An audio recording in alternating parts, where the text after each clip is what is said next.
we are going to do some cooking with our Dash appliances.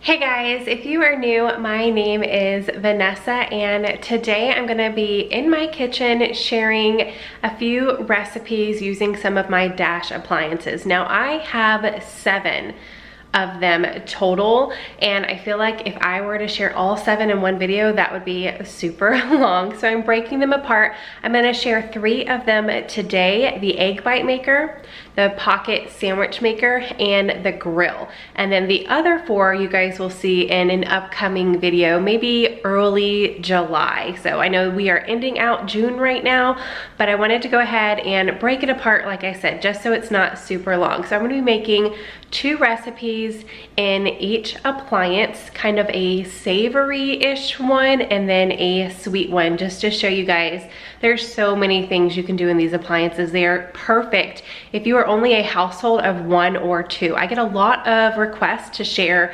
meals that only feed 1 or 2, and unfortunately we are on the larger side, so I rarely cook for 1 or 2 people. Everything I make is enough to feed 6 to 8 and more if I am freezing it. So some of these recipes are super easy to make in smaller batches, but on the flip side, they're easy to make more of, so you can freeze them or use it as a meal prep for an entire week if you like to eat the same thing for, breakfast or lunch or a dinner side. So let's get right into these recipes using my Dash appliances.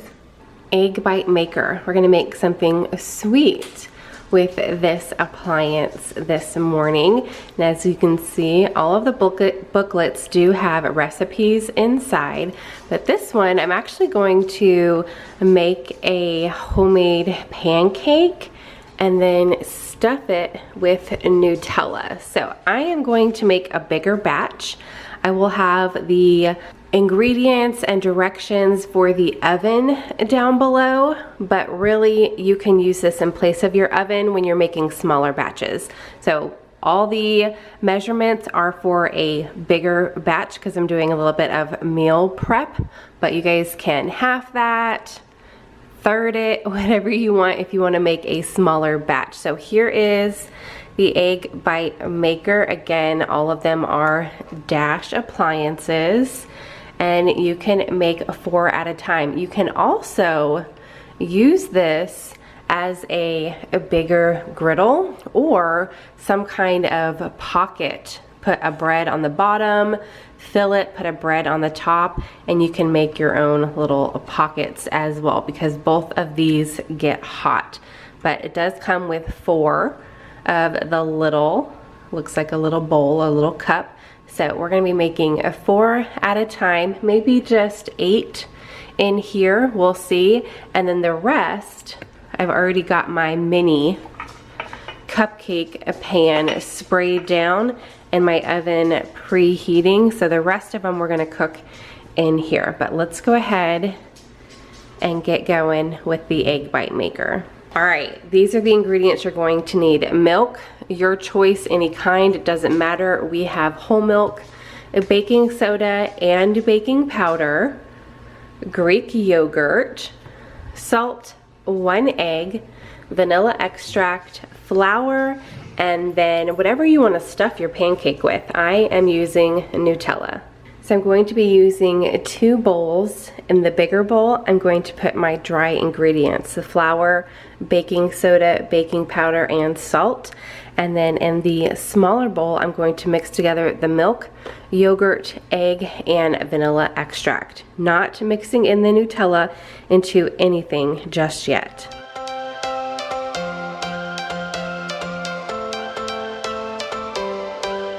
Every change has a reason, baby, let it come to you. Every soul, every season lives outside of status quo. If we stop believing we're meant to be, expanding our abilities. If the passion's gone, we are doing it wrong. Baby, you and I should start living now.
We are going to check that after 5 minutes. And now I'm gonna do the same thing because like I said, I am making these in bulk so I can pop them in the freezer. But basically, I am putting a layer of the pancake mix on the bottom, putting about a half a teaspoon of the Nutella in the middle, and then putting more pancake batter on top. Then I'm gonna pop these in my 350-degree oven for about 15 minutes. Okay, I left them in for more like 6.5 minutes while I was prepping the pan for the oven. So let me go ahead and let these cool for a little bit, and then I will pop them out and show you guys what they look like. Okay, I wanted to share before the final result of everything, but I think I'm going to leave, these just popped right out. So definitely spray your little cups because it just made for easy getting them out. I had a knife ready that I started cutting them because I did overfill them a little bit, but then I turned them over and I thought I was gonna have to use the knife to go around the edge, and I didn't. They popped right out. So I think I am gonna cook. You can see they're pretty brown on the top, so I don't want to cook them much longer, but I do feel like the inside needs to cook a little bit longer, so I did not fill these as much, and I'm gonna let these cook for 8 minutes instead of the 6.5 that these cooked for, and see how that turns out, because that might be better. These are just a little, I mean, they're done, but they just look a little gooey, so we're gonna try 8 minutes and see if that's better. All right, I definitely liked the 8 minutes versus the 6.5, and I also like how they look with not overfilling it. Now, this is how I'm gonna have mine. I bet my kids are just gonna have syrup on theirs, but the ones in the oven are almost done, but this is how they look. And they already, I already took a little bite. They taste delicious. So I've got some powdered sugar and one thinly sliced strawberry on top of mine. So I figured I'd show you guys the ones from the oven. My house smells so sweet right now. Yum. And this is the amount of batter I have left. So I think I can probably either do 2 or 3 rows in my mini pan, or 2 or 3 more sets in the egg bite maker. So probably close to 48-ish. It just depends on how full you fill your little cups. Okay, we are going to make an actual egg bite now. So I am using a recipe that is inside the booklet that comes with your egg bite maker, these tomato feta egg bites. They sound so good. Makes 8 to 10. I was able to make about 10. It gives you all the ingredients, the instructions. So I'm going to be using these Flavor Bomb sweet tomatoes, some feta cheese, then some cottage cheese that I got from H-E-B, and then of course my eggs. So let's go ahead and start whipping these up. First, you're going to get your eggs, cottage cheese, salt and pepper, all whisked together.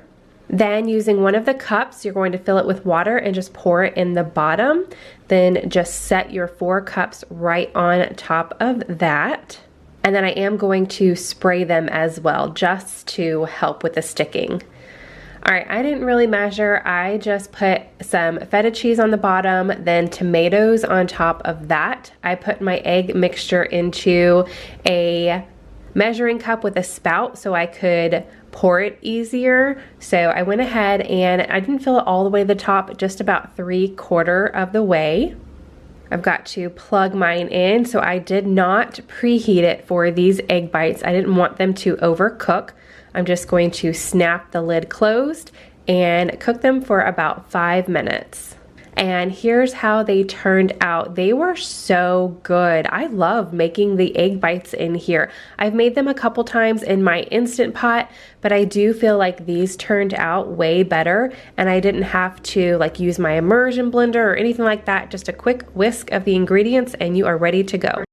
All right, we are going to be making something in the mini maker grill, and we're actually going to do a recipe that is out of here. So we're gonna be making grilled cheese English muffins. So this comes with your mini grill maker, or mini maker grill. Is that what it is? Mini maker grill. All right, you guys know what I'm talking about. So here it is. You just need an English muffin, 2 slices of cheese, and 2 teaspoons of butter. I never measure the butter. I just lather it on. So we're gonna place 2 slices of cheese inside the English muffin, lightly butter the outside, then place the sandwich in the maker and cook until the cheese is melted and the bread is toasted. So it doesn't tell me a time or anything like that. So we're gonna have to wing it and eyeball it, but I will let you guys know how long it takes. So let's go ahead and get everything set up. Here are my English muffins. I'm gonna be making 3 of them for each of my younger 3 kids for lunch. Here's the cheese that we're using, and then our butter, which I need to get another stick to put on here after we make these grilled cheese sandwiches. So first, before I start prepping the sandwiches, let's go ahead and plug in our machine so it can start getting warm. Okay, so I figured I would show you my setup. So I got 1 done. Oh my gosh, it smells so yummy. I think I'm gonna make myself one and put some ham in it. So there's my grill. I'm gonna put the bottom piece down. I did butter the bottom of that. I'm gonna put my 2 slices of cheese, and then this on top. Now this one is not, because this is a grill, it's not going to lock. So what I'm doing, so I don't have to stand here and hold it to get those nice grill marks, I'm using the top of my butter dish and I'm just setting that on top. That was actually, my oldest daughter was in here. She was like, what does that smell? And I was showing her what I had, and she suggested, she was like, why don't you just put that on here so you don't have to hold it? I was like, yes. So that is my setup, and I'm just standing here and watching it. It only took this one maybe 2 minutes to get the nice grill marks on it. Let me pick it up and show you. Nice, and cheese is melted, the grill marks on the bottom. So I'm gonna make 3 for the kids, and I'm gonna make a ham and cheese one for me, but super easy. And there is your finished product. All right, time for something sweet in the mini maker grill. We are gonna make s'more biscuits. So I have a container of Grand's biscuits. I've got some marshmallows and some chocolate. Now this recipe is actually inside this book somewhere, and it says to use mini marshmallows. Well, I don't want to go buy mini marshmallows when I already have these bigger ones, so I'm just going to cut these into 4s, and then you're basically just going to make yourself a s'more sandwich. So I'm going to open up this container, cut each biscuit in half, put 1/2 of it on the bottom, put my marshmallow down, my chocolate, and then the other one on top. Close this and cook it for about 5 minutes. Okay, so I have my little mini grill plugged in. The light went off, so it's nice and hot. I am going to spray it. And then all I did was I cut 1 biscuit in half, and then I just kind of tried to pull it out a little bit. So I'm gonna set that in my grill. I'm gonna put my chocolate on it, and then I cut that big marshmallow in half and then in quarters. So I've got 8 little mini marshmallows here. You could probably leave the whole marshmallow on here instead of cutting them. I might try that next time just to save myself a step. And then these biscuits want to rip, but I don't think that's going to be a problem. You set the other half on top. I'm gonna close my grill, press it down a little bit, and set a timer for 5 minutes. All right, I am gonna go ahead and prep the rest of them. I wasn't going to, but I'm gonna go ahead and prep the rest of them. That way we have an easy dessert or like late afternoon snack in the fridge, and I can just pop it in the toaster oven to warm them up, or maybe the microwave, I'm not sure yet. But look at the marshmallow and chocolate oozing out of them. Oh, my kids are going to love these. Lunchtime, I have a lot going on. There might be some noise going on in the background, I'm sorry. But real life here. So it is lunchtime, like I mentioned, and we're gonna use the Dash sandwich maker, pocket sandwich maker.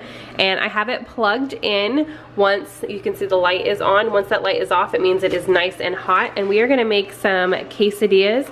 And I am just using their little recipe ideas that come in the booklet. So it says a tortilla. So I am going to be, I'll probably set this on there and then cut it up or just leave it big and overflowing, and we'll see. I'm gonna be using some shredded cheese and some salsa to make quesadillas for the kids for lunch. All right, so I went ahead and made one so I could show you.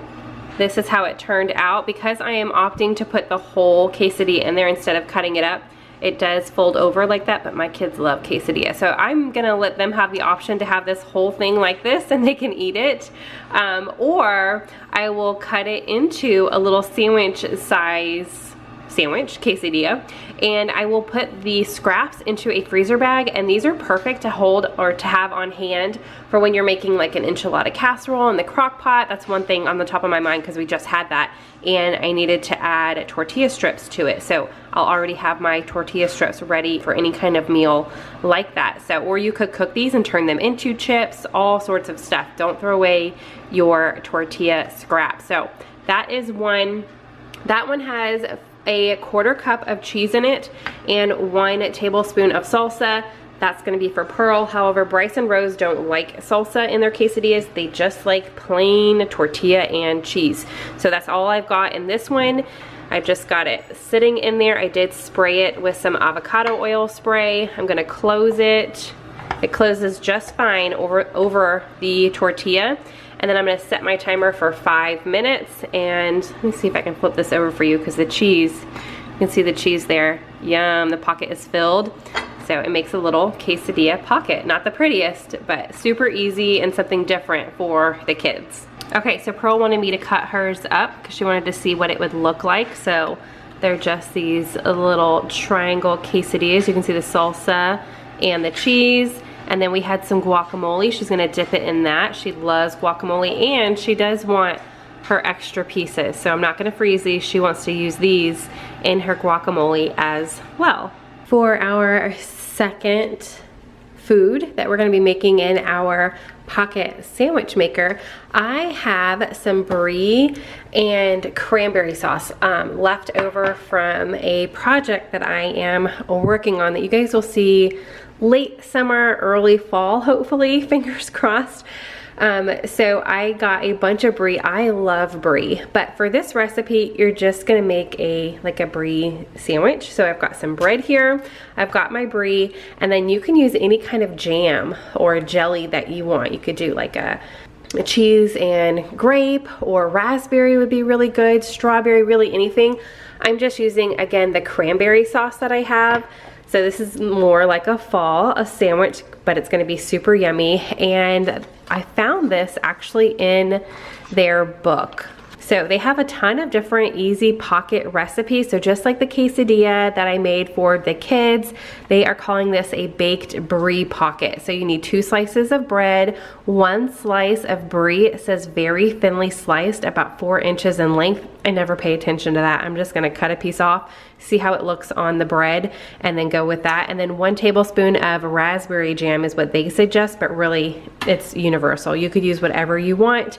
It doesn't say how long to cook it, so I've been kind of going with the 5-minute mark and then checking on it. So I'm gonna go ahead and get this set up. And I've already got mine plugged in. The light just went off, so that means it is hot and ready for cooking. Okay, so I did use my avocado oil spray just to help it not stick. I've got 1 piece of bread down. I've got 2 pretty good sized chunks of Brie. Like I said, I love Brie. And then I have a heaping tablespoon of the cranberry sauce. I'm gonna put my other piece of bread on top, push it down just a little bit, and then I'm going to close it, make sure it locks, and I'm gonna set my timer for 5 minutes. Okay, I'm definitely gonna make this again, but next time 4 minutes. I wanted to show you. Oh, I still have it on, but look at the cheese bubbling. Mmm, smells so good. I love how it just creates like that uncrustable type of sandwich. So cool, and then super easy to, it even pinches it in the middle. So I cut it in the middle, but nothing is oozing out. Oh my gosh, I cannot wait to eat this. It is still pretty hot, so I'm gonna let it cool off for a second, but super easy way to make your own Uncrustable, especially if you want like grilled cheese, melted items, or prepping things. Getting that peanut butter and jelly like just mixed together and ooey and gooey, maybe about 2 to 3 minutes, and then putting it in the fridge and letting it cool off for your kids. So many fun ideas, but today I'm just sharing the 2, but I cannot wait to eat that. This is definitely right up my alley. All right, that is it for today. Again, I do have 4 more appliances, but I'm gonna be sharing 2 recipes in each of those in an upcoming video. So if you like this video, give it a big thumbs up. Subscribe if you are new, hit all the bells and whistles so you're notified when that next or part 2 video comes up if you guys wanna see more recipes in Dash Appliances. I hope you guys have a fantastic rest of your day, whatever time you are watching this, and I will see you in the next one. Bye.